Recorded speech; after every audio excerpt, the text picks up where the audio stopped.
Good morning. Welcome to the Bookstack Coffee Chat. It is yet another Thursday, and I'm grateful to be here with you. Thank you for joining in live and also for watching the replay. I always appreciate chatting with you. That's what the whole purpose of this Bookstack Coffee Chat is about, to talk about books, faith, and life. And today I was going to talk a little bit about a book that I'm torn about. So if you recall, a couple of weeks ago, I shared a big stack of books that I had received from the library, and I've plowed through 3 of them, and one of them I had to put aside after getting into page 6, I think it was, just because of the foul language. Not just a couple of swear words, it was foul language, which I was surprised about because the author I had heard on a podcast, and she was talking about one of her newer books. This was the very first in the series, and I think there's, I don't know, don't hold me to this, but I think there are 10 in the series, and she's working on the 11th or something like that. And so she has this huge fan base, and supposed to be humorous as well, and mystery, and I enjoy mystery, so I went into it really high expectations. Like I said, I had to put it aside. So I then dove into the book that I'm going to talk about today, the one I'm torn about, which is The Book Woman of Troublesome Creek by Kim Michelle Richardson. Yeah, can you see that? So I know it's been around a couple of years. A lot of people have already read it. I would welcome your feedback if you loved it, if you didn't like it. I didn't love it. And so I'm not going to wholeheartedly recommend it. There were some things I liked about it. There were some things I didn't like about it.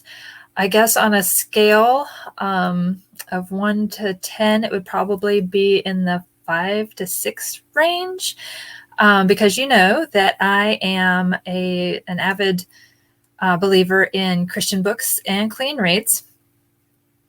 And this book, well, I wouldn't say it's a Christian book because of the language. Some of it's not foul language, but there are some swear words thrown into it. And there are some scenes that are they're not exactly explicit, but they're about raw events. And so I wouldn't highly recommend it, and I wouldn't consider it a Christian book based on those. Nor would I necessarily consider it a clean read because of a couple of the language, but the subject matter itself is captivating. I really had to keep reading it to the end. If you're one of those people that loves happily ever after, everything tied up pretty with a nice bow at the end, you might want to avoid this book. It's not that it ends on a sad note, but it's not that it ends on a happy note either. And you'll understand if you read the book. But as someone who loves history, I felt the book did a fantastic job of explaining to the reader what life was like during the Depression and following the Depression, actually, in rural mountains of Kentucky. And, it wasn't just in the mountains of Kentucky. I know a lot of areas of the country experienced just devastating starvation and lack of funds, and so many people died from starvation, and work was hard to come by. And when you did get work, it was hard manual labor. And then there was, the book goes into all of the trials that mothers experienced, during this time in those hardships, and school teachers. And it brought out all of the WPA type jobs that were available, which the main character is a book woman. She uses a pack mule to carry books to those rural individual homes because they can't get to town very easily, or they aren't able to go to school because they're so far away, they're so isolated. And so she brings these books, which bring education, and she reads to them, those who can't read, and she teaches people how to read. So she becomes like a teacher herself. So I just thought it was really well written as far as the historical basis, and she includes so many good things. But another main theme of the book is the main character's color. So she has this blue color, and there's a big, long technical scientific term for it that I'm not even going to try to pronounce. But she, the main character, and this was based off a true story, according to the author's notes, that there was a doctor that came and was able to do testing and discovered a temporary cure for these people who were blue. But there were major side effects to the medicine, right? It wasn't a quick cure-all. It wasn't a good, necessarily the perfect cure that they were all looking for. But yeah, there were a lot of raw emotions, a lot of real raw events. And like I said, if you're looking to escape out of whatever you're experiencing, or you want, light, happy, comedy, whatever, this book is not for you. But if you want to either learn about that time period, or the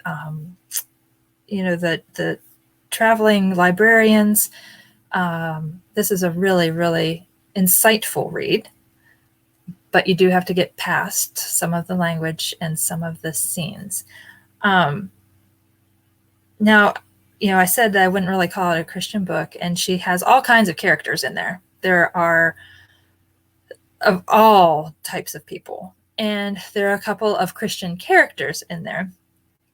And the main character's father being one, and she claims to be one. And then there's a client, a customer that she takes the books to.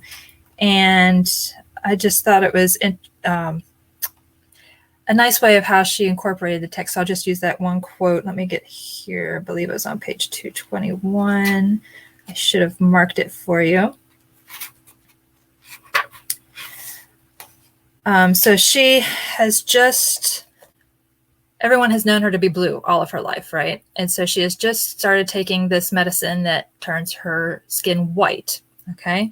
And so she is on her route, and this is the first time this client is seeing her in her white skin condition.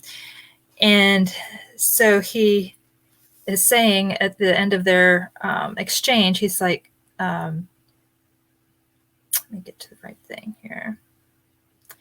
He says, "Oh, I hope you get to feeling pert soon, ma'am. I miss seeing my bonnie Picasso." He grinned. I stared at him blankly, and he added, "Picasso's painting of the pretty blue lady, the woman with a helmet of hair that I'd seen in one of the magazines you brought us. You remind me of her, your fine color. My woman," his wife, "always said God saved that best color for his home." He pointed a finger up to a patch of blue sky parting the gray clouds. "Guess he must have had himself a little left over." Astonished, I could feel my face warm. No one, not a soul, ever said my old color was fine, the best. Then he was off. So I like that reference, to God and how he sees beauty in all of his creation. He doesn't make a mistake.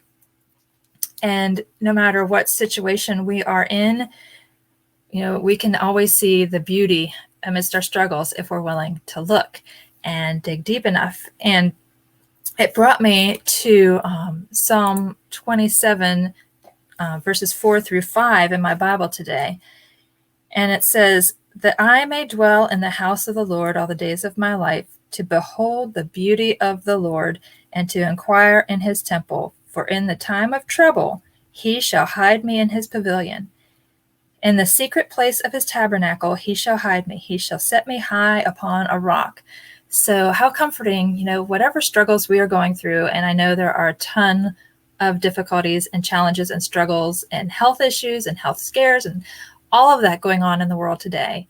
And so I just want us to be an encouragement to you, that we can see God's beauty in the midst of it, and he is with us, and he seeks to be with us. We just need to look to him and seek him. Also in the Bible, talking about God's beauty and his son. In Isaiah chapter 33, verse 17, it says, your eyes, our eyes, will see the King Jesus in his beauty, referring to his return. So yeah, God is beauty, and King Jesus is beautiful, and everything that God made is beautiful. So I just want to encourage for you to look through the challenges and seek his beauty. And I wanted to remind you that he is there to help you, protect you, see you through whatever it is you're going through. He brought me to Nahum 1:7, and it reminds us that the Lord is good, a safe place in times of trouble, and he knows those who come to him to be safe. And there it is again, those who come to him if we seek him. And the last one I'm going to share with you today is John 16:33. I have told you these things so you may have peace in me. This is Jesus speaking. In the world, you will have much trouble. That's a fact. But take hope. I have power over the world. And Jesus does have power over the world because he came and he defeated death. He came on the cross and died for our sins and rose again on the third day, just taking all that death away from us.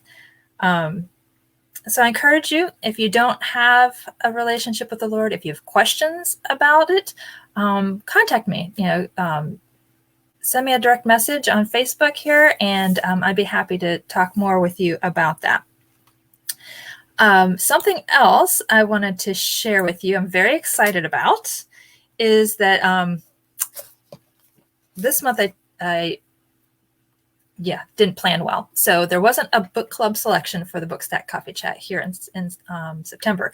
But I am planning for October, and I am thrilled to announce that we are going to be reading When Twilight Breaks by Sarah Sunden.